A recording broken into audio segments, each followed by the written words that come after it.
இது வந்துக்கிட்டு Honda CPR 150. இது சர்வீஸ்க்காக வந்துருக்குது. இப்போ நம்ம என்னென்ன பண்ணியிருக்கோன்னா, laser set அடிச்சிருக்கோம், cone set அடிச்சிருக்கோம்.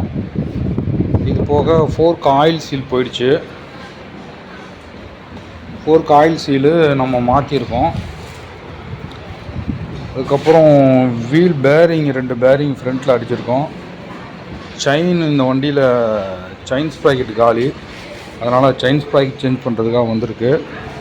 Chain வந்துக்கிட்டு ரோலன் கம்பெனியில் தான் நம்ம செயின் போடுறோம். இந்த 150 சிபிஆருக்கு வந்துக்கிட்டு நம்மக்கிட்ட எப்போவுமே ஸ்டாக் இருந்துக்கிட்டே இருக்கும். செயின் ஸ்டாக் இருக்கும், கோன் செட்டு லேசர் செட்டு எப்போவுமே ஸ்டாக் இருக்கும். அதேமாரி ஃபோர்க் ஆயில் சீலும் ஸ்டாக் இருக்கும். உங்களுக்கு 150 சிபிஆருக்கு உங்களுக்கு cone set, fork oil seal, chain sprocket இதெல்லாம் உங்களுக்கு கிடைக்கலன்னா என்னை காண்டாக்ட் பண்ணுங்கள். இந்த வீடியோவோட முடிவில் நான் நம்பர் கொடுக்குறேன்.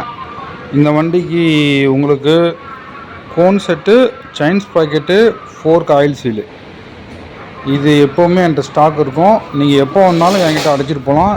இந்த வீடியோவோட முடிவில் நான் என்னோடய காண்டாக்ட் நம்பரை கொடுக்குறேன். அந்த காண்டாக்ட் நம்பரை பார்த்துக்கிட்டு வாங்க. அதேமாரி ரேடியேட்டர் பாருங்கள் எவ்வளோ விங்ஸ் அடி விழுந்துருக்குன்ட்டு.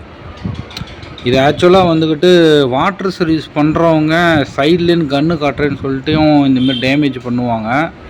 இதை தாண்டியும் கல், மண், சேர் இந்தமாரி அடித்தும் டேமேஜ் ஆகும். ஆக்சுவலாக இப்படி இருக்கக்கூடாது. இதை க்ளீன் பண்ணி தான் போடணும்.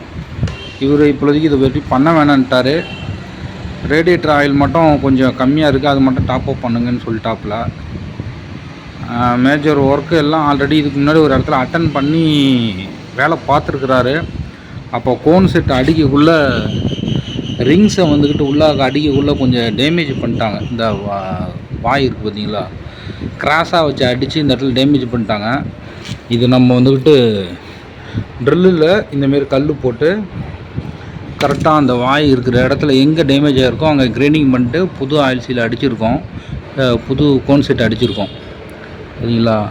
இப்போ எதுவும் அந்தமாரி அது ஃபஸ்ட்டு ரொம்ப டேமேஜாக இருந்துச்சு, இப்போ பரவாயில்ல. ஆனால் அந்தமாரி அடிக்கக்குள்ளே இந்த கோன் செட் அடிக்கிறதுக்குன்னே டூல் இருக்குது.